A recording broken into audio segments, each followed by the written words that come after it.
ব্যক্তিগত রেষারেষির পর্যায়ে কোনো সন্দেহ নেই। কারণটা হলো যে তিনি যে অভিযোগটা করেছেন এবং যে প্রক্রিয়া অভিযোগটা করেছেন এত দ্রুততম সময়ের মধ্যে যে ইনভেস্টিগেশনে নাকি হয়ে গিয়েছে এবং গত 17 বছরেও নাজমুল হোসেন পাপনের সময়কার গত 17 বছরে যে ধরনের দুর্নীতি হয়নি সেটা নাকি গত 6 মাসে হয়ে গিয়েছে।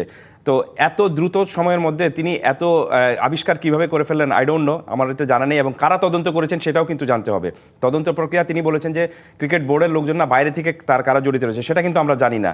আপনি গোপনে করতেই পারেন, অনেক অনেক ধরনের অভিযোগ উঠলে সেটা আপনি গোপনে তদন্ত করতে পারেন, কিন্তু কারা করেছেন বা তারা কতখানি যোগ্য সেটাও কিন্তু একটা দেখার বিষয় রয়েছে। আপনি আপনার পছন্দ অনুযায়ী যে কাউকে এনে এখানে বসিয়ে দিয়ে একটা তদন্ত করে ফেলবেন কারো বিরুদ্ধে একটা অভিযোগ এনে, সেটাও কিন্তু মেনে নেওয়ার মতো বিষয় না। আর সবচেয়ে বড় গুরুত্বপূর্ণ বিষয়টা হলো আদনান রহমান দীপন যে অভিযোগটা করেছেন তিনি তো নিজেই অভিযুক্ত।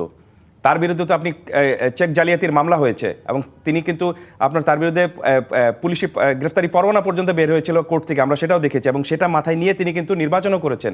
সো সেই সব প্রক্রিয়ার বিষয়গুলো কিন্তু আনতে হবে। হয় কি পাপন, আপনি যখনই কারো বিরুদ্ধে মানে উপরে থুতু ফেলবেন সেটা কিন্তু নিজের মুখেই পড়বে। সো আমার কাছে মনে হচ্ছে যে ক্রিকেট বোর্ডের পুরো বিষয়টা যতখানি না ক্রিকেট নিয়ে আলোচনা করার উচিত ছিল ক্রিকেট বোর্ডের কর্মকর্তাদের, তারা সেটা না করে এখন পুরোপুরি ব্যক্তিগত রেষারেষির পর্যায়ে পৌঁছে গিয়েছেন।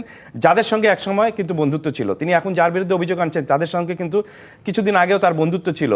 কিছুদিন আগে তারা একসাথে এক বক্সে বসে খেলা দেখেছেন, দেশের বাইরে গিয়ে ক্রিকেট করেছেন, কিন্তু এখন যেহেতু তিনি ক্ষমতার চেয়ারে বসে গিয়েছেন এবং আরেকজন বাইরে রয়েছেন, এই যে রেষারেষিটা তৈরি হয়েছে, এই রেষারেষির পর্যায়টা আমরা কিন্তু এখন পুরো প্রক্রিয়াটা কিন্তু এখন দেখতে পাচ্ছি যে উনি অভিযোগ করছেন, ইনি অভিযোগ করছেন। তো এই অভিযোগ এবং পাল্টা অভিযোগ করলে বাংলাদেশের ক্রিকেট এগোবে না। ক্রিকেট এগোতে হলে কি করতে হবে সেই প্রক্রিয়ায় তাদেরকে মনোযোগটাকে দিতে হবে এখন।